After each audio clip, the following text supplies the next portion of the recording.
Would you like to gain confidence, master stress management, make a lifestyle change, live a more abundant life, and experience freedom, joy, and wholeness like never before?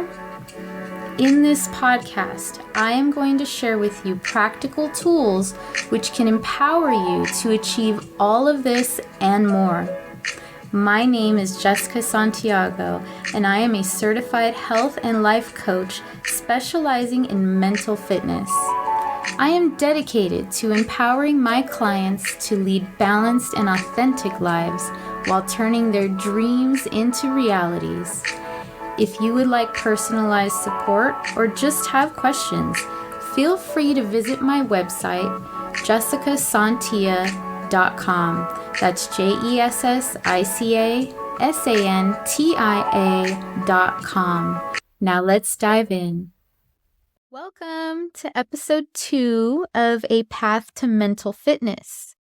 Today I will be talking about breathwork and meditation, which are two very important, very useful tools that can significantly help you and has helped me and my clients on the path of mental fitness, on the journey of mental fitness.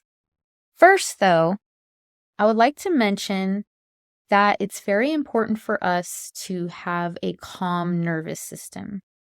Having a calm nervous system prevents mental and emotional strain, bad mood, anxiety, countless physical problems, insomnia, and just having a scattered and distracted mind. A calm nervous system offers improved mental and emotional well-being, happier mood, less anxiety, improved physical health, better sleep quality, and the ability to focus.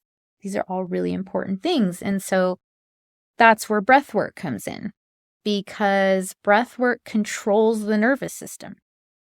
So when you're anxious, your breath is very quick and shallow. But when we mindfully slow our breath down, we're sending a message to our body that it's okay to relax. As I mentioned, one of the many benefits of calming the nervous system is the ability to focus. Since our breath controls our nervous system, and calming our nervous system helps us to focus, it is important to do this before beginning a meditation, which I'll get into next. Because it's not just something to do before a meditation. It's also a great thing to do before an important presentation at work or a big test at school, or when just becoming overwhelmed as a parent. You know, it only takes a few seconds. So we're going to try it now. If you can do this right now, sit down. The first thing we're going to do is make our body still. And we want to begin to release the tension in our jaw, letting go of all tightness, tension in the forehead and the little tiny muscles all around the eyes. So just allow your entire face to go flat. Next, the shoulders. Allow your shoulders to release and drop down away from your ears. You can't get this wrong. We'll start taking a slow, deep breath through our nose. First, filling the belly and the chest, and hold.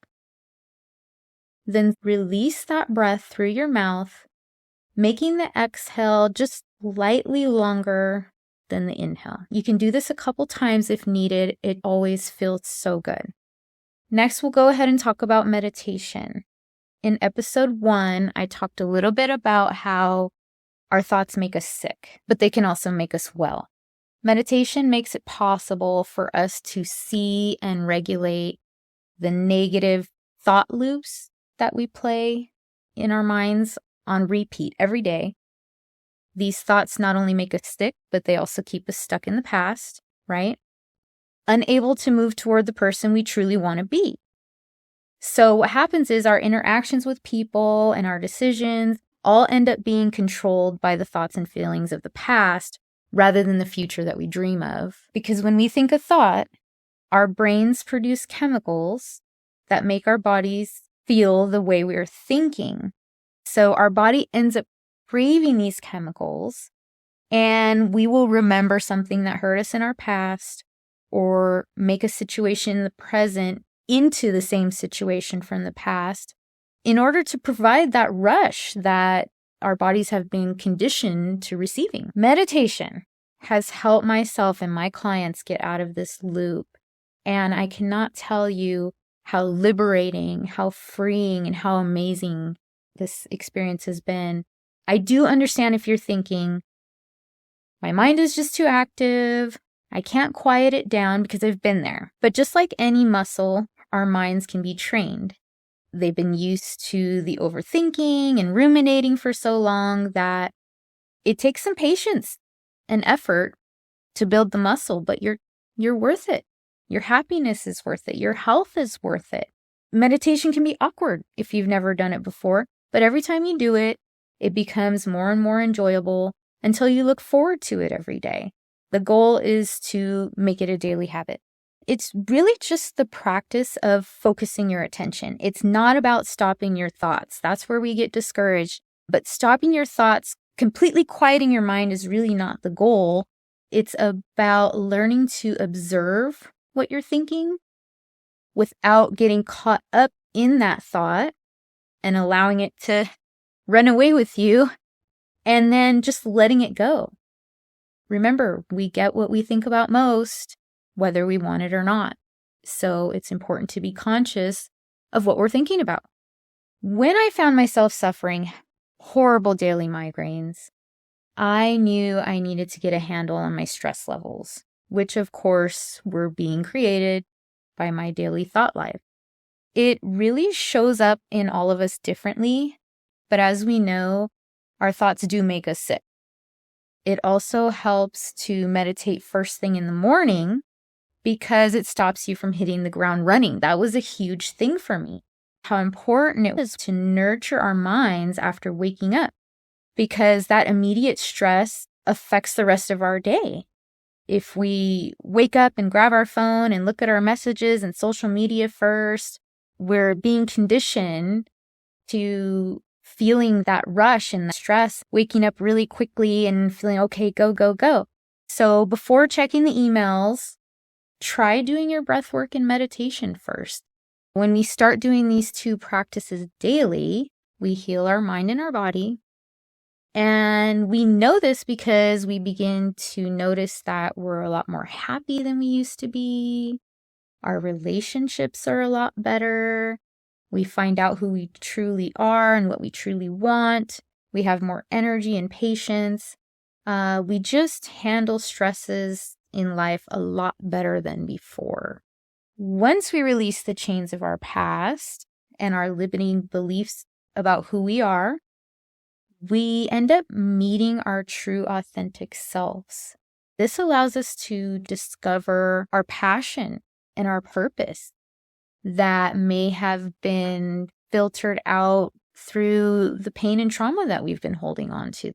Once we don't have that pain and trauma anymore, we're able to discover what really drives us and what our passion is. Our passion leads us to our purpose. Because on the other hand, we often try to obtain cars and different material things or experiences or successes to compensate for our inner disturbances. This is why once we get that thing we're so desperate to obtain, we find that we're still unhappy. We all know how common this is. We cannot completely prevent tough situations from passing through our life, but we can build the skill of processing them in a healthy way and moving on without them being stored inside of us, making us sick. So that's huge. But keep in mind that these practices help us build the skill of being present, which ends up making us better at everything. It's so important to show up fully, even when you're working out at the gym. Setting the intention and being present is so crucial to reaching your goals. So you mindfully set the intention to build the muscle or trim the fat, and then focus all of your attention on the area that you're exercising.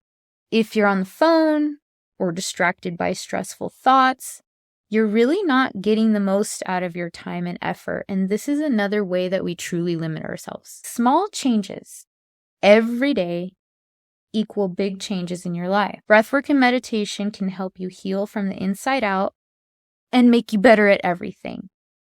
It's a perfect way to start on your path to mental fitness.